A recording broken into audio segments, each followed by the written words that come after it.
नमस्कार दोस्तों। आज फिर से हम भारतीय संविधान के भाग 3 में पढ़ने जा रहे हैं मौलिक अधिकारों को। और आज हम मौलिक अधिकार के भाग 25 से लेकर के 28 के बीच में हम समझेंगे। पिछले वीडियो में हम आर्टिकल 24 को समझ लिया था और आज हम समझेंगे आर्टिकल 25 से लेकर के 28 के बीच में, जिसमें दिया गया है धार्मिक स्वतंत्रता का अधिकार। धार्मिक स्वतंत्रता का अधिकार जो है यह एक प्रकार का हमारे जो भारत है, भारत देश में सभी धर्मों पर ये लागू होता है। ठीक है, आज हम इसी पर बात करेंगे और आप लोग बहुत अच्छे से इसको समझिए और जो भी इससे क्वेश्चन बनेंगे हम अगले दिन क्वेश्चन लाने का प्रयास करेंगे। चलिए हम बिना देर करते हुए हम सीधा बात करते हैं। ठीक है, इसमें क्या है, धार्मिक स्वतंत्रता का अधिकार का मतलब यह होता है right to freedom of religion. Right to freedom of religion, इसमें जो दिया गया है पहला आर्टिकल 25 को हम देखेंगे, एक एक करके समझेंगे, यानी कि 25 से लेकर के 28 के बीच में एक एक करके हम समझते हैं। पहला दिया है आर्टिकल 25 में कि आप किसी भी धर्मों को मान सकते हैं, मतलब अंतःकरण के कारण, मतलब किसी भी धर्मों को अंतःकरण से किसी भी धर्मों को आप अपना सकते हैं। ये आपका बिल्कुल अधिकार है, ये आपको स्वतंत्रता का अधिकार दिया गया भारतीय संविधान के अनुच्छेद 25 के तहत। अब नहीं समझे कि सर अंतःकरण क्या होता है। देखिए, अंतःकरण का मतलब यही होता है कि एकदम मन से, अपने मन में हम किसी भी धर्म को मान लें, उसमें कोई बुराई नहीं है, सरकार आपको कुछ नहीं करने वाली है, जो कि आप अंतःकरण इसी से समझ सकते हैं। देखिए एक एग्जांपल देते हैं, जैसे कि इतिहास में कुछ दिया है। एक मीराबाई नाम करके महिला थी, वो भगवान श्री कृष्ण के पूजा करते थे। पूजा तो करते थे लेकिन वह मन से भगवान कृष्ण को अपना पति मान चुके थे, तो मन से मान चुके थे। अंतःकरण इसी को कहते हैं अंतःकरण, यानी कि मन से किसी चीज को मान लेना ही अंतःकरण कहलाता है।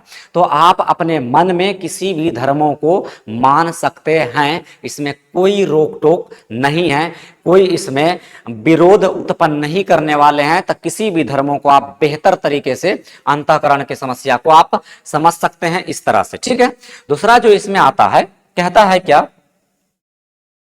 कि किसी भी धर्म को अबाध रूप से मानना। अबाध रूप से मानने का मतलब होता है उस पर किसी का दबाव नहीं, मतलब आप धर्म को मानिए, आपको किसी भी प्रकार का दबाव नहीं होना चाहिए, यानी कि आपको जबरदस्ती धर्मांतर नहीं करवाना चाहिए। ये बात आप ध्यान में रखिएगा। यानी कि अबाध रूप से मतलब एकदम स्वतंत्रता पूर्वक, किसी भी प्रकार से आप पर कोई दबाव नहीं डालेगा और आप स्वतंत्र रूप से किसी भी धर्म को अपना सकते हैं। सरकार आपको कोई इस पर रोक टोक नहीं करेगा, तो आप इस बात को भी समझें। दूसरा इसमें कहता है कि आप धार्मिक आचरण यानी कि रिलीजियस प्रैक्टिस, यानी कि इसमें सीधा सा मतलब समझिए कि इसमें पूजा पाठ। धार्मिक आचरण मतलब अगर आप कोई भी धर्म अपनाते हैं तो आप उस धर्म में पूजा पाठ कर सकते हैं। पूजा पाठ देखिए सब धर्मों में अलग अलग तरीका से होता है। जैसे हिंदू धर्मों में अनुष्ठान अलग होते हैं, मुसलमानों में अलग होते हैं, सिख और ईसाई वगैरह विभिन्न, बौद्ध में सब में अलग अलग पूजा पाठ। बौद्ध में तो पूजा पाठ का कोई महत्व ही नहीं दिया था।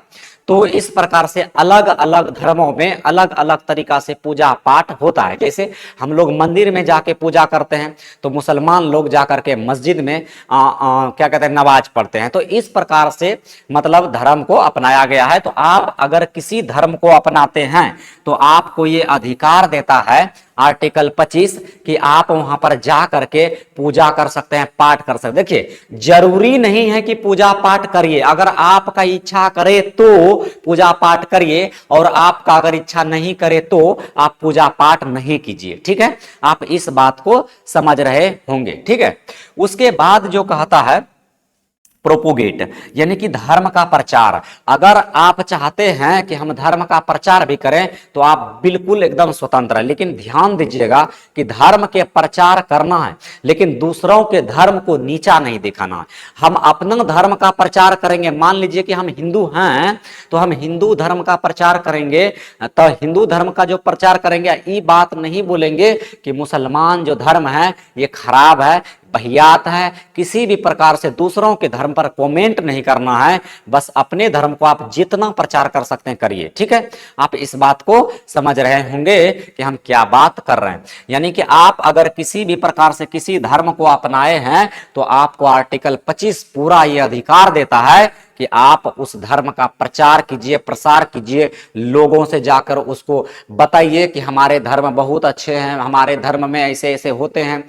तो ये बात आप समझ गए होंगे आर्टिकल 25 क्या कहता है। ठीक है, चलिए उसके बाद हम आगे चलते हैं। आगे जो है, आगे इसी में आर्टिकल 25 के कुछ और भी दिए गए हैं भाग। जैसे हम बात करें आर्टिकल 25 के 1 में जो दिया गया है, कहता है धार्मिक अधिकारों पर निर्बंधन, यानी धार्मिक अधिकारों पर कुछ निर्बंधन यानी कि प्रतिबंध भी लगाए गए हैं। कैसे, इसको समझिए। कहता है पहला नंबर में धार्मिक व्यवस्था के आधार पर, यानी प्रतिबंध जो लगाया है धार्मिक व्यवस्था के आधार पर। अब मान लीजिए धार्मिक व्यवस्था के आधार पर इसलिए कि मान लीजिए कि हम कोई धर्म का प्रचार कर रहे हैं। मान लीजिए कि हम जुलूस एक निकाल रहे हैं, एक जुलूस निकाल रहे हैं जिसमें से कि बजरंग दल का जुलूस है, बजरंग दल का जुलूस है। तो उस जुलूस को जो हम निकाल रहे हैं, तो उस जुलूस निकालने का मतलब है कि हम अपना धर्म का प्रचार कर रहे हैं, लोगों को दिखा रहे हैं कि मेरा धर्म कैसा है। तो इस प्रकार अगर हम प्रचार करते हैं, लेकिन अगर इसमें सरकार को या कानून जो हमारा है, अगर लगता है पुलिस को कि नहीं आपका जुलूस निकालने से देश में अफरा तफरी मच सकता है, आपको जुलूस निकालने से देश में अस्थिरता फैल सकती है, तो आपका जो है प्रतिबंध उस पर लगा दिया जाएगा, जल्दी से आपको परमिशन नहीं मिलेगा। ऐसा बहुत से आप केस में देखे होंगे कि जल्दी परमिशन जुलूस निकालने का नहीं मिलता है। ठीक है, तो इस बात को भी आप ध्यान रखिएगा। ठीक है, दूसरा बात जो है इसमें कहता है स्वास्थ्य व्यवस्था के आधार पर। स्वास्थ्य व्यवस्था का मतलब हो गया, जैसे मान लीजिए कि दिवाली होता है, दिवाली हो गया या कोई भी फेस्टिवल हो गया, तो उस फेस्टिवल में क्या होता है कि मान लीजिए बहुत आतिशबाजी होता है, यानी कि बम पड़ाके बहुत ज्यादा छोड़े जाते हैं। तो हो सकता है कि वहां पर लोगों को खतरा हो, तो सरकार इसमें भी मना कर देती है कि आपको ऐसे ऐसे कार्य नहीं करना है, ताकि लोग को कोई दिक्कत किसी प्रकार का ना हो। तो ये आतिशबाजी पर भी प्रतिबंध लगा दिया जाता है। आप सुने होंगे बड़े बड़े शहरों में आतिशबाजी, जहां पर मतलब ज्यादा डेंसिटी हो, मतलब लोगों का घनत्व की मतलब संख्या ज्यादा हो, तो वहां उस क्षेत्र में जाकर के इस प्रकार का प्रतिबंध लगा दिया जाता है। आप इसको समझे होंगे। अच्छा, ये प्रतिबंध जो है कुछ पशुओं पर भी लगाए जाते हैं। मतलब कोई मान लीजिए कोई रेस कर रहा है, अब घोड़ा का रेस हो रहा है, घोड़ा का रेस में अब घोड़ा के स्वास्थ्य को भी ध्यान में रख करके घोड़ा का रेस लगाया जाना चाहिए, यानी कि हर पशु पर, हर जीवों पर यह लागू होता है, ध्यान दीजिएगा। उसके बाद कहता है सदाचार के आधार पर, मतलब नैतिकता के आधार पर। सदाचार मतलब होता है नैतिकता। आप ईमानदारी से हैं, किसी कार्य को ईमानदारी से कर रहे हैं, लेकिन ईमानदारी से करने पर भी आपको रोक लगाया जा सकता है, क्योंकि अगर आपके ईमानदारी से अगर देश का गतिविधि व्यवस्था अगर बिगड़ता है, तो आपके सदाचार पर भी नियंत्रण सरकार लगा देगी। तो आप इस बात को समझे होंगे, यह आर्टिकल 25 का 1 कहता है। ठीक है, उसके बाद जो है आर्टिकल 25 का 2 क्या कहता है, इसको समझिए। 25 का 2 कहता है राज्य को धार्मिक नियमन से संबंधित नियम बनाने की शक्ति दी गई है। मतलब राज्य को, जो एक स्टेट होते हैं, केंद्र सरकार स्टेट को एक शक्ति दिया है, और उस शक्ति के तहत बताया है कि आपको किसी भी तरह से अगर कोई नियम बनाना है, तो वह नियम आप बना सकते हैं धर्म के संबंध से। ठीक है, धर्म के संबंध से आप कोई भी नियम बना सकते हैं। तो बहुत सारे लोग जो हैं के लिए बनाए, जैसे सिख धर्मों के लिए एक नियम बना दिया गया, कृपान धारण करना। देखे होंगे कि सिख धर्म के जो लोग होते हैं, वह कृपान धारण यानी कि तलवार जो होती है, वो तलवार धारण करके रखते हैं। ठीक है, और भी इसमें बहुत सारे मतलब बताया गया है, जैसे कि सिख धर्मों में जटा बढ़ाना भी मतलब एक कानूनी है, और कंघा रखना, जो तलवार रखना, ये सब उसमें मतलब कानून के अधिकार के आधार पर बताया गया। तो इस प्रकार से आप इसे याद रखिएगा। उसके बाद जो बात हम करते हैं हिंदुओं में, कहता हिंदुओं में सिख, जैन, बौद्ध भी शामिल होंगे, यानी कि जो धर्म है हिंदू, उसमें विभिन्न प्रकार का धर्म भी शामिल होंगे। यानी कि हिंदुओं के मंदिर में बौद्ध, जैन और जो सिख है वो प्रवेश कर सकते हैं। आपको यहां पर एक नाम नहीं दिख रहा होगा, नाम है, क्या नाम है, मुस्लिम। ठीक है, मुस्लिम। मुस्लिम धर्म आपको यहां पर नहीं दिख रहा होगा, तो इसका एक रीजन है। सबसे बड़ा रीजन क्या है? देखिए, सिख धर्म का जो स्थापना है, जानते होंगे कि गुरु नानक देव है, मतलब सिख धर्म के प्रथम गुरु गुरु नानक जी को माना जाता है, और सिख धर्म के 10वें गुरु जो है गुरु गोविंद सिंह को माना जाता है। ठीक है, तो आप देखिएगा, ये जो सिख धर्म के मतलब प्रथम गुरु थे गुरु नानक जी, ये भारत से संबंध रखते थे। उसी प्रकार से जैन धर्म के जो प्रथम गुरु थे ऋषभ देव, वो भी भारत से संबंध रखते थे। और बौद्ध धर्म के जो प्रथम गुरु माने जाते हैं भगवान बुद्ध, वो भी भारत से संबंध रखते थे। तो इस आधार पर ये सारे के सारे भारतीय हुआ, इसीलिए इसे हिंदुओं मंदिर में या हिंदू के कोई भी फेस्टिवल में शामिल कर लिया गया है, जबकि यहां पर मुसलमानों को शामिल नहीं किया गया है। क्योंकि आपको बहुत सारा ऐसा केस देखने के लिए मिल रहा होगा जिसमें से कि मुसलमान का अस्तित्व भारत में नहीं मिलता है, ये बाहर से लोग आए थे, जैसे मोहम्मद गजनबी हो गया, मोहम्मद गौरी हो गया।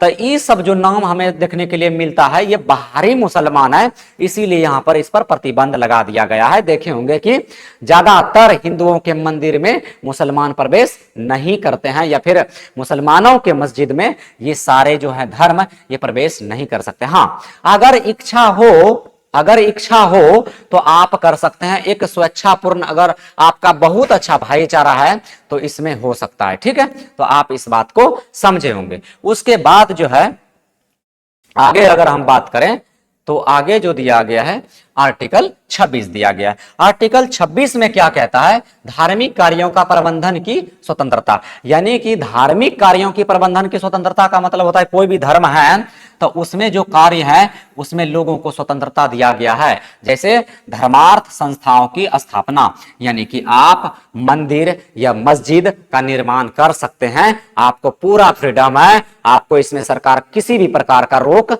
नहीं लगाएगा। आप इस प्रकार से समझ सकते हैं कि आप मंदिर बना सकते हैं, आप गिरजाघर बना सकते हैं, आप मस्जिद बना सकते हैं, इस प्रकार का आप कार्य कर सकते हैं आर्टिकल 26 के तहत। उसके बाद कहता है कि मान लीजिए कोई संस्था बन गया तो संस्था को चलाने के लिए चल और अचल संपत्ति हो जाएगा। अगर संस्था का निर्माण हो गया तो ये अचल संपत्ति हो गया, और उसी मान लीजिए संस्था को चलाने के लिए चल संपत्ति में क्या आ जाएगा? वाहन आ जाएगा। क्या आ जाएगा? वाहन आ जाएगा। क्यों आ जाएगा वाहन? मान लीजिए कि हम एक गुरुकुल बनाते हैं, तो इस गुरुकुल में जो है बच्चों को शिक्षा दिया जाएगा, और बच्चा जो है दूर दूर से मान लीजिए कि आएगा, तो ये बच्चा जो दूर दूर से आएगा तो उसको आवाजाही के लिए वाहन जो है उस गुरुकुल में स्थापित किया जाएगा, तो उसमें सरकार उसको मदद करेगा। ठीक है, तो इस प्रकार से चल और अचल संपत्ति का भी यहां पर जो प्रशासन व्यवस्था होता है उसको भी रखा गया है आर्टिकल 26 के तहत। ठीक है, आपका देख रेख सब ख्याल आपका कौन रख सकता है? आपका सरकार रख सकती है। ठीक है, इस बात को आप समझे होंगे। उसके बाद जो है आर्टिकल 27 क्या कहता है? 27 में कहता है कि किसी भी व्यक्ति को किसी धर्म के प्रचार के लिए कर देने के लिए बाध्य नहीं करेगा। मान लीजिए कि कोई धर्म है और कोई धर्म प्रचार करता है, तो प्रचार करवाइए, लेकिन प्रचार के लिए उसको पैसा देना, यानी पैसा जो है कर नहीं दे सकते हैं। या फिर ऐसे भी समझ सकते हैं, कोई मंदिर का निर्माण हुआ और इस मंदिर में जो है कोई चढ़ावा चढ़ा रहा है, तो चढ़ावा चढ़ाने से अब इस मंदिर में मान लीजिए कि 1 लाख रुपया जमा हुआ, 1 लाख रुपया जमा हुआ। अब सरकार बोलेगी क्या? सरकार बोलेगी कि नहीं, हमको 1 लाख में जो आप हैं हमको टैक्स दे दीजिए। तो देखिए यहाँ पर टैक्स पे नहीं किया जाएगा। हाँ, कुछ इसमें शुल्क दिया जाता है, सरकार को कुछ शुल्क दिया जाता है, बट उसमें ऐसा नहीं है कि जितना उसमें चढ़ावा है उसको टैक्स के रूप में पे करेगा। जैसे 1 लाख का 18% मान लीजिए अगर जीएसटी लेता है, 18% जीएसटी अगर ले रहा है तो ये हो जाता है मेरा टैक्स। तो सरकार कहती है कि अगर किसी भी मंदिर में किसी भी प्रकार का चढ़ावा, सोना चांदी जेवर किसी भी प्रकार का चढ़ता है, तो वहां पर सरकार वो मंदिर का संपत्ति होगा, उस धर्म की संपत्ति होगा, ना कि वह सार्वजनिक संपत्ति होगा। इस बात को आप याद रखिएगा। तो समझ रहे होंगे इस बात को। बाकी अगर कोई भी आदमी किसी धर्म का प्रचार कर रहा है तो धर्म का प्रचार कर सकता है, लेकिन वह किसी से पैसा लेकर धर्म का प्रचार नहीं करेगा। इस बात को याद रखिएगा। ठीक है, उसके बाद अगर हम आगे बात करें तो आर्टिकल 28 में 28 का 1 में दिया गया है कि पूर्णतः राज्य वित्त पोषित, यानी कि पूर्णतः राज्य वित्त पोषित का मतलब होता है संस्थाओं में धार्मिक शिक्षा नहीं दी जाएगी, यानी कि किसी भी संस्थाओं में धार्मिक शिक्षा नहीं दी जाएगी। किसी भी सरकारी स्कूल हो, सरकारी कॉलेज हो, उस सब में धार्मिक शिक्षा नहीं दी जाएगी। इस बात को आप याद रखिएगा। तो अब यहां पर एक बात आता है, एक क्वेश्चन यहां पर पूछता है, क्या महाभारत यानी कि गीता जो है, गीता, क्या गीता को स्कूल में पढ़ा जा सकता है, कॉलेज में पढ़ा जा सकता है? ये भी एक धार्मिक ग्रंथ है। तो बात आता है यहां पर, हाँ इसको पढ़ा जा सकता है। इसको हम आगे देखेंगे कैसे पढ़ा जा सकता है, ठीक है। तो इस बात को आप याद रखिएगा, किसी भी संस्थान में यानी किसी भी सरकारी संस्थान में आप किसी भी तरह से धार्मिक शिक्षा नहीं दे सकते हैं, क्योंकि अगर आप वहां पढ़ाते हैं, वहां पर मान लीजिए कोई स्कूल है और स्कूल में आप वहां कुरान पढ़ा रहे हैं, तो मुसलमान को अच्छा लगेगा, बट हिंदुओं को और अदर धर्मों को अच्छा नहीं लगेगा पढ़ने में। जैसे वहां रामायण पढ़ाया जाएगा तो लोगों को अच्छा नहीं लगेगा, हिंदुओं को तो बहुत अच्छा लगेगा पढ़ने में, लेकिन मुसलमानों को अच्छा नहीं लगेगा। वो बोलेगा हमारा धर्म को नीचा दिखा रहा है और अपना धर्म को ये प्रोपोगेट कर रहा है, यानी प्रचार कर रहा है। तो इस बात को समझ रहे होंगे आप कि किसी भी संस्थान में धर्म की शिक्षा नहीं दी जाएगी। हां, बशर्ते अगर कोई प्राइवेट संस्थान है, जैसे यहां पर अगर देख लिया जाए, तथा ऐसी शिक्षण संस्थान जहां धार्मिक शिक्षा अनिवार्य हो, अर्थात उसी उद्देश्य से मतलब क्या है कि अगर हम उसी उद्देश्य के लिए, मान लीजिए कि हम यहां बनाए हैं एगो आश्रम, और उस आश्रम में हम प्राइवेट आश्रम बनाया है, और उस आश्रम में जो है हम एक ऐसे बच्चों को यानी ऐसे लोगों को शिक्षा दे रहे हैं जो कि अपने धर्म के अनुसार हो। जैसे हम यहाँ पर महाभारत पढ़ा रहे हैं, यहाँ पर हम जो कि पुराण पढ़ा रहे हैं, यहाँ पर हम अपने रामायण पढ़ा रहे हैं, गीता पढ़ा रहे हैं, इस सब का ज्ञान दे रहे हैं। अगर उसी उद्देश्य से हम बनाए हैं कोचिंग, या फिर उसी उद्देश्य से हम संस्थान खोले हैं, तो आपको ये पूरा फ्रीडम देता है कि आप उसे पढ़ाइए। अब मान लीजिए मदरसा होता है, तो मदरसा में ज्यादातर क्या सिखाया जाता है? उसके धर्मों के बारे में पढ़ाया जाता है, मुसलमानों को उसके धर्मों के बारे में पढ़ाया जाता है। तो यहाँ पर ज्यादातर बात ये समझ में आता है। और ज्यादा मदरसा कहाँ चलता है? पाकिस्तान में चलता है, ठीक है।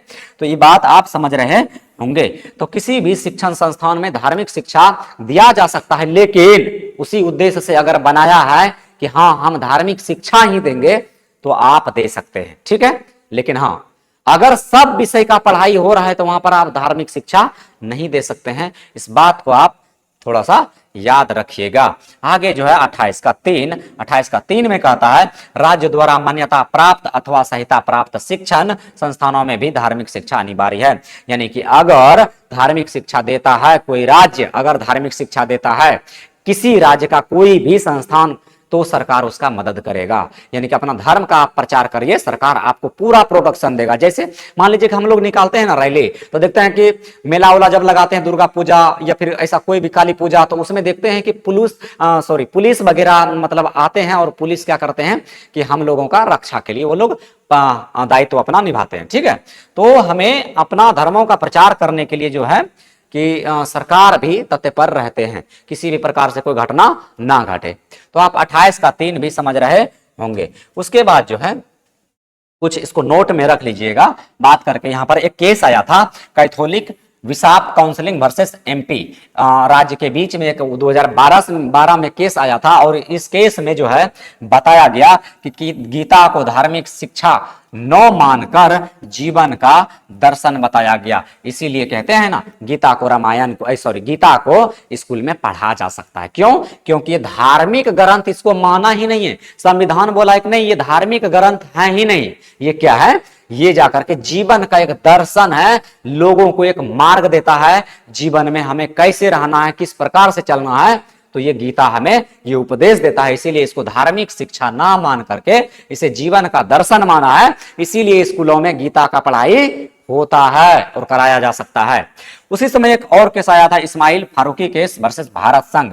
ये आया था 1994 में, ये आया था 1994 में। तो इसमें क्या बताया गया? बोला कि देखिए, नमाज जो है कहीं भी पढ़ी जा सकती है, यानी नमाज किसी भी जगह रहकर पढ़ी जा सकती है। ध्यान देना, यहाँ पर कुछ प्रतिबंध भी है। किसी जगह का मतलब ये थोड़ी है जाकर बॉर्डर पर नमाज पढ़ने लगेगा, नहीं, ये गलत हो जाएगा। क्या रोड पर बैठ करके अगर नमाज पढ़ने लगे तो ये गलत नहीं होगा? हाँ, मतलब ऐसे संस्थान, मतलब ऐसे जगह, ऐसे कुछ स्थल हैं जहां पर आप नहीं पढ़ सकते हैं। जैसे कोई रोड हो गया, जैसे रोड पर देखते हैं आवाजाही होता है। अब मान लीजिए कि ये रोड है, अब ये रोड है और ये रोड पे अब मान लीजिए गाड़ी हमेशा जो है इसमें चलती है और आपका टाइम हो गया नमाज पढ़ने का, अब बीच रोड पे बैठ करके आप पढ़ रहे हैं, बाकी पता चल रहा है कि गाड़ी पीछे में रुक गया है और आप नमाज पढ़ रहे हैं, अब बाकी पीछे में एम्बुलेंस भी है, मरने वाला आदमी भी है, रोगी भी है, तो उसका क्या हाल होगा? तो ऐसे में क्या होता है कि आप रोड पर नमाज नहीं पढ़ सकते। देखे होंगे उत्तर प्रदेश में इस प्रकार का केस आया था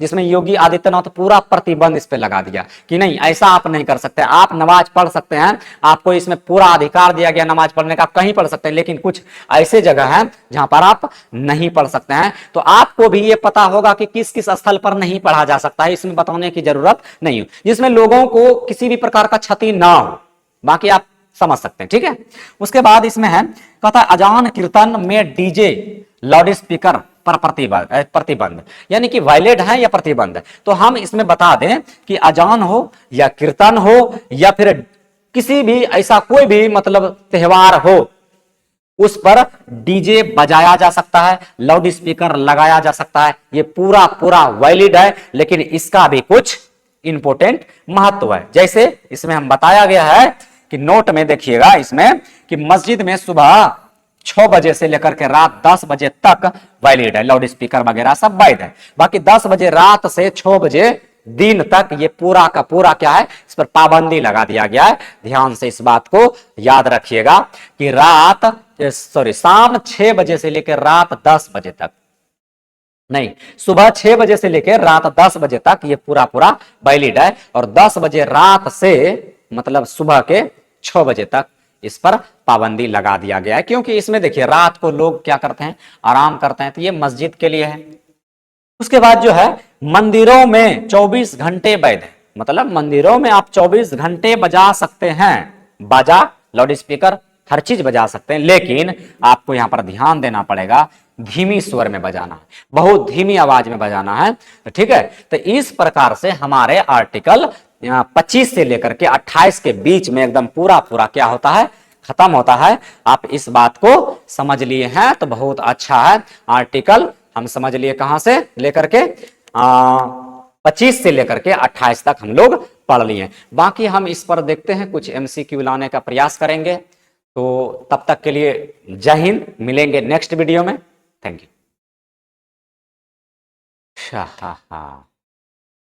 24 मिनट का वीडियो बन गया।